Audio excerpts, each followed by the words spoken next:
یہ ملک نہ صرف قائم رہنے بلکہ دنیا عالم میں نمایاں مقام حاصل کرنے کے لیے معرض وجود میں آیا۔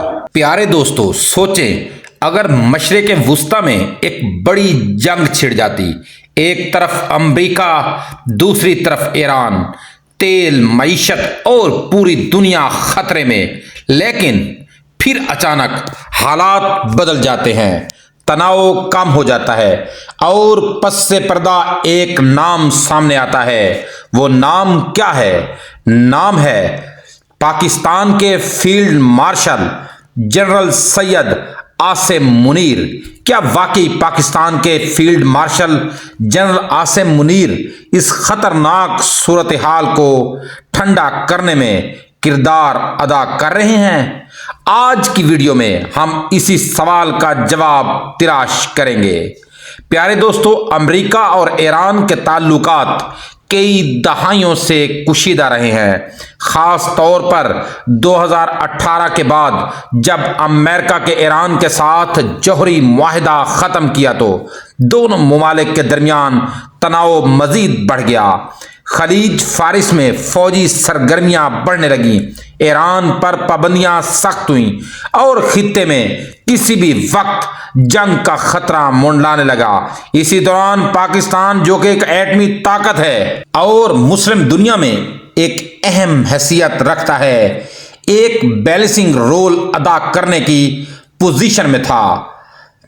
جنرل عاصم منیر کا کردار۔ جنرل عاصم منیر جب پاکستان کی فوج کی کمان سنبھالی تو خطے میں حالات پہلے ہی حساس تھے۔ ذرائع کے مطابق پاکستان نے ہمیشہ کوشش کی کہ وہ مسلم ممالک کے درمیان اتحاد برقرار رکھے اور بڑی طاقتوں کے ساتھ بھی متوازن تعلقات رکھے۔ کہا جاتا ہے کہ اسی پالیسی کے تحت پاکستان نے امریکہ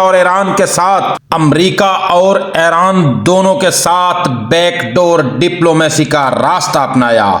پیارے دوستو، یہاں پر آ کر اصل کہانی شروع ہوتی ہے۔ خاموش رابطے۔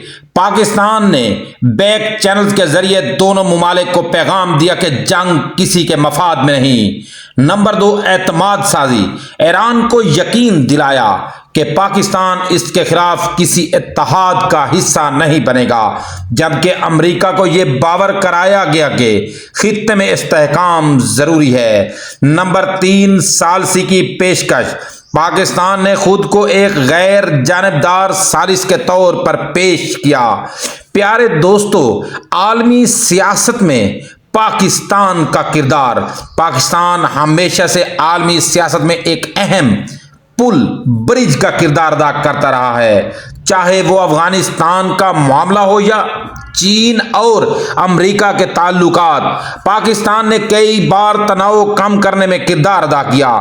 اسی تناظر میں جنرل سید عاصم منیر کی قیادت میں پاکستان نے ایک بار پھر سفارت کاری کا راستہ اپنایا۔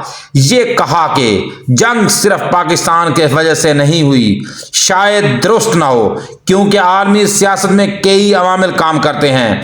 امریکہ کے اپنے اسٹریٹجک مفادات، ایران کی اندرونی صورتحال، عالمی دباؤ اور معیشت، لیکن یہ بھی حقیقت ہے کہ پاکستان جیسے ممالک کی خاموش کوششوں اکثر بڑے بحرانوں کو ٹالنے میں مدد دیتی ہیں۔ پیارے دوستو، اگر ہم اس صورتحال کا تجزیہ کریں تو ہمیں جلد اہم نکات ملتے ہیں۔ پاکستان نے ایک ذمہ دار ایٹمی ریاست ہونے کا ثبوت دیا۔ جنرل سید عاصم منیر نے سفارتکاری کو ترجیح دی، جنگ کے بجائے مذاکرات کو فروغ دیا گیا۔ یہ تمام عوامل اس بات کی شاہدی ہیں کہ پاکستان نے خطے میں استحکام کے لیے مثبت کردار ادا کیا۔ پیارے دوستو، کچھ تجزیہ کاروں کا ماننا ہے کہ پاکستان کا کردار اہم تھا، جبکہ کچھ لوگ اسے مبالغہ قرار دیتے ہیں کیونکہ وہ بیرونی ہاتھوں میں کھیل رہے ہوتے ہیں۔ سوشل میڈیا پر بھی اس موضوع پر کافی بحث ہوئی۔ کچھ نے جنرل سید عاصم منیر کو خاموش ہیرو کہا اور کچھ نے کہا کہ یہ صرف ایک سفارتی دعویٰ ہے۔ پیارے دوستو، جنرل سید عاصم منیر امریکہ اور ایران کی جنگ رکوا رہے ہیں۔ حقیقت شاید اتنی سادہ نہیں، لیکن یہ ضرور کہا جا سکتا ہے کہ پاکستان نے اپنی سفارتکاری کے ذریعے خطے میں کشیدگی کم کرنے میں کردار ادا کیا اور یہی ایک ذمہ دار ریاست کی پہچان ہے۔ پیارے دوستو، اگر آپ کو یہ ویڈیو پسند آئی ہو تو ویڈیو کو لائک ضرور کریں، چینل کو سبسکرائب کریں اور کمنٹ میں اپنی رائے کا اظہار ضرور دیں۔ کیا پاکستان واقعی عالمی امن میں اہم کردار ادا کر رہا ہے؟ ویڈیو دیکھنے کا شکریہ۔